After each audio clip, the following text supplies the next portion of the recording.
어느 목사님이 자기 교회에 출석하다가 출석을 중단하고 있는 교회에게 권면의 편지를 보냈는데 그에 대한 답장을 받았다고 합니다. 그 답장은 사실 답장이 아니라 또 하나의 질문이 있었는데 이런 내용이었습니다. 목사님, 진정한 신앙생활을 하기 위해서 꼭 예배에 출석해야 하고 교회 봉사를 해야 하고 그래야 될까요? 저는 요즘 혼자서도 하나님과의 관계를 유지하고 그래서 정말 그것이 신앙의 삶이 혼자서도 가능한가를 좀 실험하고 있는 중입니다.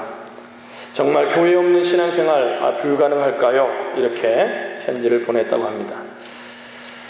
여러분, 그분의 답장의 내용처럼 여러분 어떻게 생각하십니까? 목사님이 그 답장을 받고 또 답장을 보냈습니다.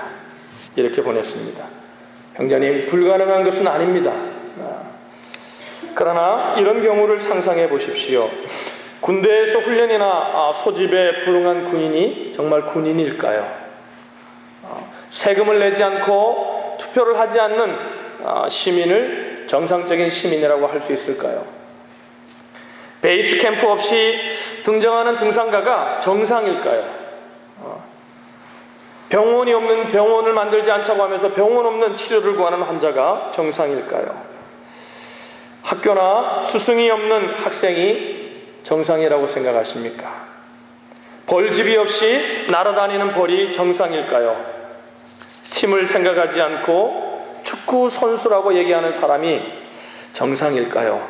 이렇게 답장을 보냈다고 합니다. 어떻습니까, 여러분? 오늘 여러분의 교회 생활은 정상입니까? 옆에 분에게 우리 조금 좋지 않은 질문이고 기분 나쁘게 할지 모르지만 이렇게 한번 물어보십시다. 당신의 교회 생활은 정상입니까? 어떠세요, 여러분? 정상입니까? 비정상입니까? 원래 여러분, 아인슈타인은 교회에 대해서 부정적인 견해를 가졌던 인물이었습니다. 근데 그의 조국이 나치에 의해서 신음하고 있을 때에 교회가 이처럼 정말 전심을 다해서 정말 마음을 다해서 나라와 민족을 위해 기도하는 그 모습을 보면서 그는 교회에 대한 생각을 바꾸게 되었고, 그래서 그는 교회 앞에 이렇게 얘기했다고 합니다. 내가 교회를 오해했습니다. 여러분, 눈에 보이는 것이 교회의 전체의 모습이 아님을 여러분 보실 수 있기를 바랍니다. 여러분, 성경은 우리가 예수를 믿고 예수님을 영접하는 순간에 하나님의 자녀가 된다고 가르칩니다. 오늘도 우리가 그래서 예수님을 영접한 분들을 우리가 오늘 침례하는 시간이 오늘 오후에 있습니다. 그러니까 우리가 예수님을 믿고 예수님을 영접하는 순간 하나님의 자녀가 되었다는 이 의미 속에는, 이 단원 속에는, 이 선언 속에는 또 이런 의미도 있는 거죠. 그 순간부터 우리는 하나님의 가족이라는 공동체의 일원이 되었다는 의미가 그 속에는 또 있는 것입니다. 여러분, 정상적인 자녀라면요, 보세요. 가정이라는 울타리 안에서 부모를 섬기고, 때로는 부모가 얘기하는 것이 자기의 생각과 다르고 자기는 이렇게 하고 싶어도 부모의 의견을 따르면서 부모를 섬기고 형제자매와 교제하고 가정에서의 봉사의 경험을 통해 정상적인 인간으로 자라나는 것이 너무나 정상적인 생활일 것입니다. 그런데 오늘날 많은 분들이 교회에 상처를 입었다는 이유로 교회를 나오지만 우리가 오늘 헌신에 관한 얘기를 하려고 하는데, 교회에서 봉사를 하다가 상처받은 경험이 있는 분들이 교회 자체를 거부하지는 않지만 이런 경우들을 저는 목회하면서 봅니다. 봉사를 기피하는, 그래서 봉사하는 것을 영적인 알레르기성 질환 증세처럼 여기는, 그래서 아주 그것을 싫어하는, 그래서 거기에 대한 겁을 내는, 두려워하는 그런 분들을 우리가 주위에서 보게 됩니다. 그럴 때마다 참 교회가 상처를 주었다는 것 속에서 목회자로, 또 목회자이기 전에 믿음의 성도로 하나님의 자녀로 마음의 아픔을 느끼고 어떻게 하면 그분들을 위로할까, 그런 생각이 들지만 또 한편으로는 이런 생각이 듭니다. 그렇게 상처받았기 때문에 내가 교회를 떠나고 교회에 출석은 하지만 교회 하나님을 섬기지 않는 것이 정말 정당화될 수 있는 것인가? 성경에서 이것을 물어봐야 되지 않을까, 이런 생각을 하게 됩니다. 여러분, 우리가 교회 헌신을 하다 보면 상처를 받을 수밖에 없습니다. 그죠? 교회 하다 보면 차라리 하나님의 일을 하지 않았으면 상처받지 않고 그냥 혼자 잘 예배드리고 잘 신앙생활할 수 있을 텐데, 그냥 하나님을 섬긴다고 헌신하는 가운데 우리는 때로는 상처를 받고 상처를 주기도 하는 그런 일들이 우리 가운데 있습니다. 제가 요즘 가끔 상담을 하고 가끔 얘기를 들을 때마다 많이 듣는 얘기 가운데 하나가 뭐냐면, 이렇게 하기를 원하는데 그분이 이렇게 하지 않아서 의견이 달라가지고 마음을 아파하고 힘들어하는 분의 얘기를 가끔 듣게 됩니다. 여러분, 하나님을 섬기다 보면은 때로는 우리가 상처를 받을 수밖에 없습니다.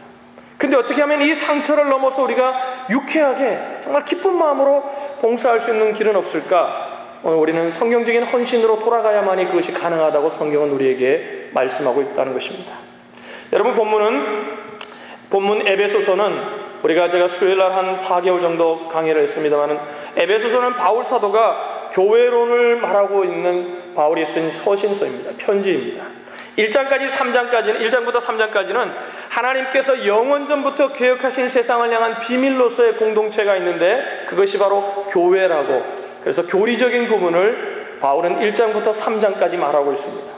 그리고 난 후에 4장부터 6장까지는 그러면 교회에 속한 지체된 성도들의 교회 생활을 실천적인 관점에서 어떻게 설명해야 될 것인가를, 실천적인 문제를 다루고 있는 것이 4장부터 6장까지의 말씀입니다.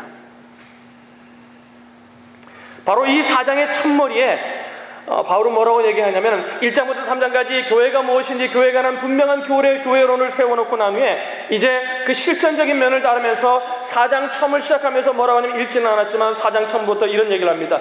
그 교회론을 너희들이 깨달았다면 이제 성도의 연합이, 교회 가운데 연합이 얼마나 중요하다는 사실을 깨달아야 한다고 바울은 말합니다.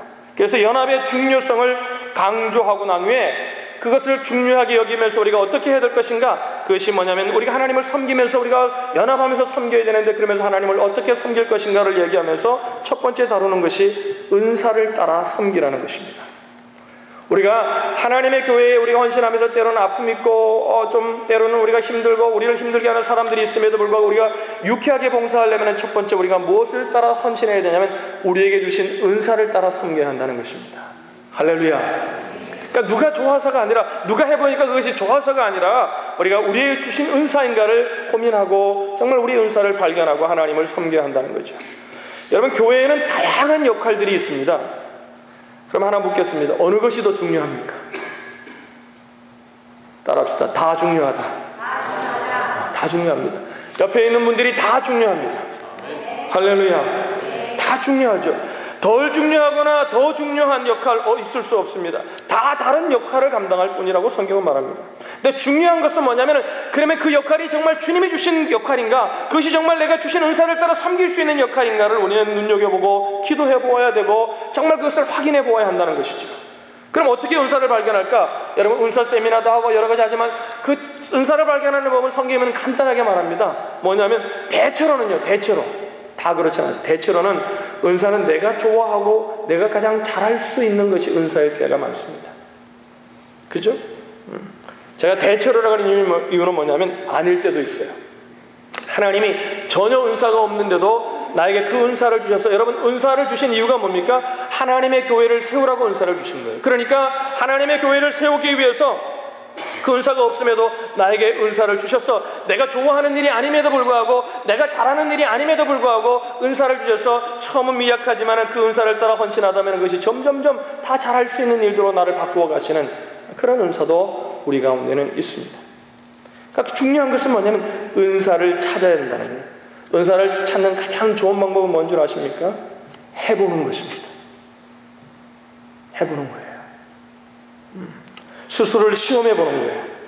내가 교회 내에 어떤 사역에 참여했을 때 가장 보람을 느끼고, 다른 사람들이 그것을 인정해주고 다른 사람들이 점점 하나님의 교회로 잘 세워져 가고 하나님께로 가까이 갈 수 있는 데 도움을 줄 수 있는가, 이것을 우리가 생각해 보아야 한다는 거죠. 여러분, 제가 지금도 음을 잘 못 따르지만 예전에는 정말 음치였습니다. 정말 이 목소리 이만큼이라도 찬양할 수 있는 게 하나님이 주신 은혜예요. 할렐루야. 못 믿으시죠? 그 옛날 걸 내가 녹음해 놔야 되는데, 제가 찬양을 하면 사람들이, 이제 새벽 예배 때 제가 찬양을 하면 사람들이 다 웃어요. 막 저도 웃고 막 나요. 찬양 못했어요. 여러분, 지금도 저는 음을 잘 못 다스릴 때가 있거든요. 그냥 은혜로 그냥 부르는 겁니다. 근데 여러분, 저같이 음을 못 다스리는 사람에게 만약에 찬양단을 하라고 해보십시오. 불협화음이 일어나겠죠. 주신 은사를 따라 섬겨야 한다는 거죠. 스스로를 시험해보고, 첫 번째 우리가 하나님을 향하여 기쁨으로 헌신하려면 각자에게 주신 영적인 은사를 따라 섬겨야 된다고 성경은 말하고 있습니다. 두 번째, 여러분 보세요. 은사 발견은 봉사의 출발점이죠. 이제 은사를 발견했다. 그래서 우리의 헌신이 이제 잘 될 거다. 여러분 착각하지 마십시오. 은사를 발견하는 것은 이제 출발입니다. 이제 이 은사를 가지고 합당한 사역을 발견했다면 이제 그 일을 충성하면서 해야 되는데, 우리가 한 가지 중요한 것이 있는데, 사역을 할 때, 은사를 따라 섬길 때 중요한 것인데 뭐냐면 자신을 넘어 서로를 온전케 세워주기 위해서 그 은사를 사용해야 한다는 것입니다. 그러니까 사역을 결코 이 일 중심으로 해서는 안 된다는 거죠. 여러분, 교회에서는 여러분 이제 각 부서든지 일을 할 때, 어떤 사역을 감당할 때 이 일을 가장 잘할 수 있는 사람을 세우는데 여러분이 신경을 쓰기 시작하면은 교회는 정말 엉뚱한 곳으로 갑니다. 여러분, 교회는 일을 많이 하는 것이 중요한 것이 아님을 여러분 믿으시길 바랍니다. 할렐루야. 하나님을 사랑하는 사람들이, 정말 그 일을 할 수 있는 준비된 사람들이 하나님의 일을 해야 하는 것입니다. 왜 그렇습니까? 사역은 이 일을 하느냐, 그것을 이루느냐 안 이루느냐가 중요한 것이 아니라는 것입니다. 영적인 사역은 그러니까 철저하게 관계 중심해야죠. 내가 섬기는 내 은사를 가지고 이분들을 섬기는데, 이 섬김을 통해서 내 주위에 있는 사람이 내가 섬기는 그 섬김을 통해서 그들이 하나님과의 관계가 더 올바라지고 사람과의 관계가 더 회복되고 하나님의 영광이 드러나고, 이런 일들이 위해서 내 은사가 사용되어질 때에 그것이 옳은 일이라는 거죠. 그러니까 일한다는 건 어느 한 목표를 잡아놓고 그 일을 그냥 이루기 위해 다른 사람들은 돌아보지도 않고 그냥 그 일만을 이루어야 되겠다고 일 중심으로 하는 사람은 빨리 그 일에서 내려오는 것이 좋습니다.